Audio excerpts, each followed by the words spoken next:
भीम और बकासुर, एक ताकतवर टक्कर। बहुत समय पहले की बात है।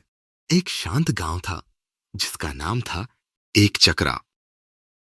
वहां एक भयानक राक्षस रहता था जिसका नाम था बकासुर। वह बहुत बड़ा, ताकतवर और डरावना था। वह गांव के पास एक गुफा में रहता था और रोज गांव वालों को डराता धमकाता था। बकासुर ने गांव वालों के साथ एक भयानक समझौता किया था। हर दिन एक व्यक्ति और खाना से भरी एक बैलगाड़ी उसे भेजनी पड़ती थी। अगर गांव वाले मना करते तो वह पूरे गांव को नष्ट कर देने की धमकी देता। सब लोग बहुत डरे हुए थे, पर उनके पास कोई चारा नहीं था। उसी समय पांडव अपनी मां कुंती के साथ अपने वनवास के समय एकाचक्रा गांव में छिपकर रह रहे थे। वे चुपचाप साधारण जीवन जी रहे थे ताकि उनकी पहचान न हो। एक दिन उस घर की बारी आई जहां पांडव ठहरे हुए थे। उस घर की मालकिन को अपने बेटे को बकासुर के पास भेजना था। वह बहुत दुखी थी।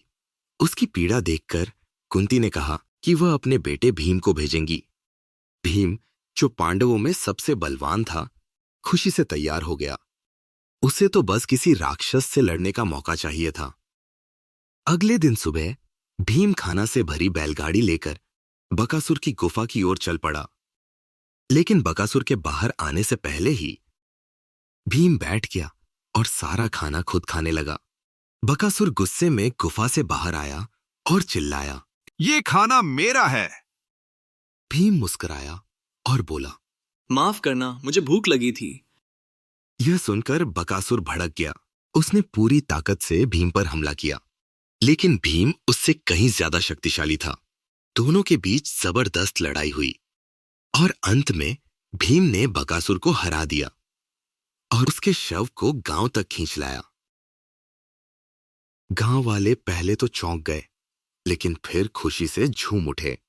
राक्षस अब चला गया था और वे आजाद हो गए थे। उस दिन से भीम एकाचक्रा गांव का रक्षक बन गया।